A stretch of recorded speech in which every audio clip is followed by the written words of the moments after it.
somebody from like SNL past, like a real SNL dude.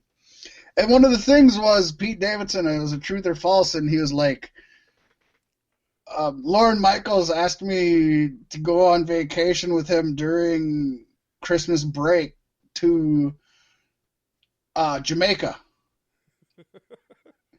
And they're like, what? And they're like, well, when was this? And he was like, it was my first year there.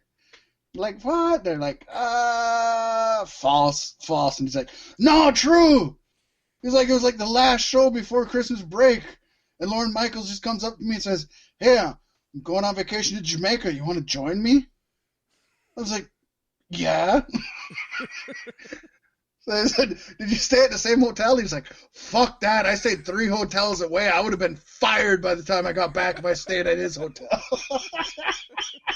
But isn't that crazy that Lorne Michaels just fucking actually his first year asked Pete Davidson to go to Jamaica with him on Christmas vacation? Have you ever looked at my what eyes, the man? Fuck? Like, what the fuck was Lorne Michaels thinking? That can't be enjoyable for Lorne Michaels. Where the fuck did that come from? It could have just been Lorne's way of saying, hey, I know you smoke pot, you fucking asshole. Right? It's something I've never talked about, I think, on the show, but I'm low-key a huge Pete Davidson fan. Like, everything he's ever done, I don't know. I really like the guy. That's way... I love to watch him beat down on himself. It's the best. Oh, he's good at it. Way off topic here, but it was good. I don't even remember how it started. She tweeted, I had a nice cock. Like, that's not gonna fuck me going Right? Every woman that I'm ever with later. I didn't even know about who is the woman? I don't remember now. Grande. It was I didn't even know that he was with Ariana Grande. Yeah, I never knew anything about that till I watched his stand-up. That was the first time I learned that him and Ariana were even a thing. And he's like, all my boys are sitting there. She dropped that single just dissing the shit on me, and all my boys are like, it's fire, brah. I was like, shit, I never even knew him and Ariana were a thing, to be honest. Not till I watched that stand-up. Good stand-up. We recommend it. Go watch it. NXT, we don't know what it's called, just like all the movies we're talking about either. But can't tell we're padding for time, can you? Can't tell. Speaking of that, where the fuck are we? Wrestling Inc. has announced that WWE has restarted training this week for new recruits. Albeit it's a little different and a little out there. They're doing this online, Pasty. They are Zooming wrestling training. Zoom? I want to crash that Zoom. I think that would be so awesome. Recruits are doing video class training with their coaches. They apparently are watching old matches and critiquing them. The training sessions do not include all the recruits at once. They've been broken up throughout the day to get more people involved with different trainers. The classes appear to be only for the newest recruits. Talent that have been in the crowd at WWE television tapings are not partaking in these classes as we know of now. Because they get to watch matches currently. Woohoo! In a glass box! I kind of like the glass box aspect of it, and it keeps gropey fans from being gropey.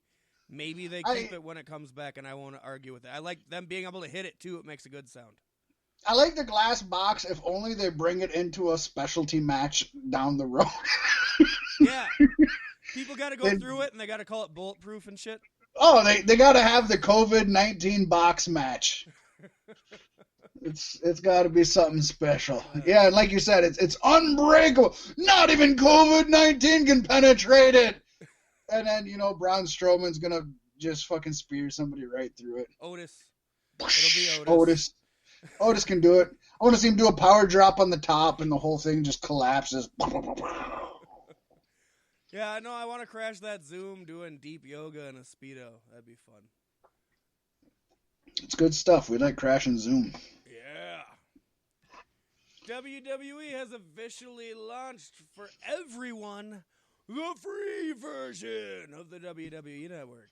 Woo! But now, it seems WWE apparently dropped The offer of the first free month when signing up for a new paid subscription, which we all know is how most of you are watching the WWE Network monthly. Wah, wah. The first free month offer has ran on and off since the beginning of the network, but looks like it has been nixed as of this week, according to PW Insider. The billing page for WWE Network now includes the following message. WWE Network subscriptions are billed in advance and recur monthly. Billing starts on the date you subscribe or reactivate your account subscription, and rebill on the same day each month until cancellation. To access WWE's free version, all you need to do is download the WWE app on any device, including TVs, gaming consoles, mobile phones, tablets, and computers. The free version of the WWE Network includes new shows, including Raw Talk, because Talking Smack got canceled, but they kept that shit show around. Right. Streaming Monday nights each week immediately following Raw. Original series, including Monday Night War, Ride Along, Tables for Three, Photo Shoot, and Story Time. Oh, those are the heavy hitters that everybody tunes in for. Recent episodes, probably still being a month old, of WWE's flagship programs for Monday Night Raw, Friday Night SmackDown, and NXT. Can't watch 205 Live, though. No. Select historical WWE pay-per-views and NXT TakeOver events. Select. They're going to be the bad ones. Although I don't think the bad ones they're probably going to when it comes to TakeOver. Well, they're probably going to be the ones that have something to do with what's coming up, I would assume. You know what I mean? WrestleMania's coming up. They're going to highlight a few WrestleManias. Royal Rumble's coming up. They're going to highlight a few Royal Rumbles. That's what I think. All that and weekly WWE highlights, top 10s, WWE's The Bump, WWE Now, the best of WWE, and WWE Timeline, which kind of all sound like the same fucking thing. Boy, they sound very similar, don't they? That sounds like you could get it all in one show. Funny thing is you can watch most of this stuff on WWE's YouTube without having to download another app, unless you're going to pay for it. Yeah. It doesn't seem like it's worth the cost of free, honestly. Well, I mean, for being free, it is what it is. Yeah, they're peeing down your throat for when you watch it for free. That's what it feels like. They're basically just, I mean, they're trying to hook you. I think the biggest thing, and I don't know, different people look for different things, but the historical WWE pay-per-views and takeovers, I could see that bringing a couple people over around WrestleMania Rumble time or around a big takeover event like Brooklyn or something.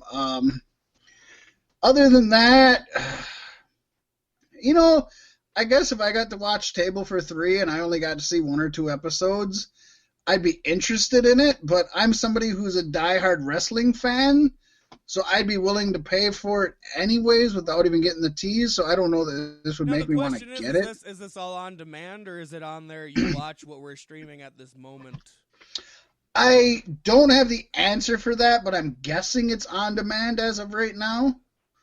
But that's a good question, Pasty. I'll look into it after the show, and we'll have a little bit more detail next week. If you can hold yourselves back for that long. Woo! Animals! Oh, that'll have me coming, and then I'll be going. Oh, what a segue into our comings and goings, Pasty. Yes. Big Rob Gronkowski is no longer under contract at WWE. Thank God. His pre-recorded WWE 24/7 title loss to R-Truth on this week's Raw was his blow-off to the run with this company. Gronkowski's WWE contract called for the NFL tight end to work 3 events. This is at least according to Dave Meltzer on the Wrestling Observer Radio. We all know as a cunt. He's a cunt. Those 3 events were WrestleMania 36, SummerSlam in August, and WWE's return to the Kingdom of Saudi Arabia, which is planned later this year.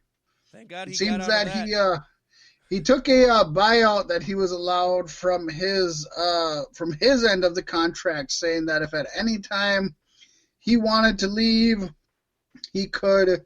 I think he paid a small fee and he could get out of it. And obviously with things going the way they are right now, he's not going to be able to make either of those events. So I'm sure, I don't know why he's copping out of his contract. I don't know that it affected his NFL contract. That's the only thing I can guess. Clause in his contract that if he decided to go back to the NFL and had a contract on the table, he was allowed to leave. Okay, yeah, that's about the only thing that I could think of was that the NFL would be. Because I know he had a clause to leave his contract at any time. But I just don't know why even if those events aren't happening, why leave unless you're... And he's not going to go do anything with AEW, Impact, NWA, MLW. He's not allowed to work with AEW. That was part of the contract. Why? I mean, he wouldn't. Hello. You're not going to leave WWE to go to AEW. Not as Rob Gronkowski. I don't think AEW would. Yeah. Well, that's just not the place for an NFL tight end. You know what I mean? Yeah. So the only thing I can guess is that the only way he could work in the NFL is to get out of this contract. Because what else is he going to do that this contract would interfere with? You know what I mean? Yeah. I don't know why you would just leave it. I don't know. He didn't make a big difference being in WWE. It's not going to make a big difference that he's leaving WWE. Oh, not at all. It's beneficial to his own life that he gets out of there as soon as possible. Maybe, I guess. I just don't even see where that's beneficial to him. That's my only question. I'm not going to miss him in WWE. I just don't know what... Like I said, the only thing can be to do something else. Yeah. That would be a conflict. And the only thing I can think of would be NFL. That's the only thing I can think of. What else is he going to fucking do? I don't know. Yeah. Montel Von Porter is now working as just the full-time in-ring talent for WWE and is not currently working behind the scenes as a producer. According to PW Insider, of course. There's no word yet on why WWE made the transition from producer to full-time talent. Well, that's because the man is managing Bobby Lashley. Yeah, but I wish they would have kept him as a producer. I wish you would have called him the name you called him before, too. I said Montel Von Porter. I did it. No, you called him Montavious Vontel Porter. Or Montavious Von Porter. Okay. Montavious. I tried to I be like there. Montavious. You tried. You reached for it. It's kind of sad for him. He's an incredible in-ring worker, but I think his best days are behind him. So my biggest fear is he was transitioned to full-time talent so that he could be let go and not furloughed, because as we know, the business end of WWE is getting furloughed, which means they could come back at any time at their exact same pay rate and position. But wrestlers are just getting let go. Yeah, and managers of Bobby Lashley don't have a very strong track record now, do they? Ask Leo Rush. So that's the only thing I can think of as to why he'd be...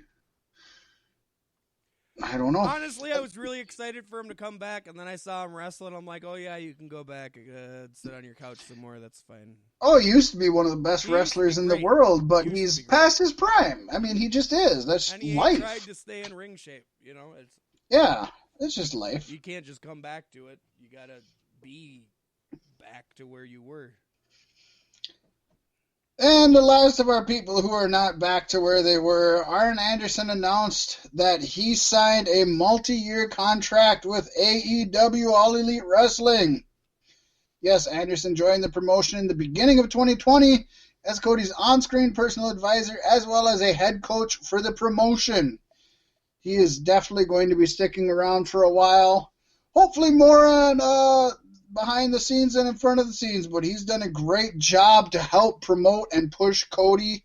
Yes. And I think he's been worth whatever they're paying him. I don't care what they're paying him, both behind and in front of the camera. He has been worth every fucking penny they've given him. I'm still waiting for him to turn on Cody, and that's going to be the best. Oh, we know the Horsemen folk. They love to turn on them. So it's going to happen. Oh, Pasty, that's about it. That's Beef Sticks Podcast this week. Yeah. Not a lot of news, but enough news, and we got to talk about Pete Davidson. That's cool.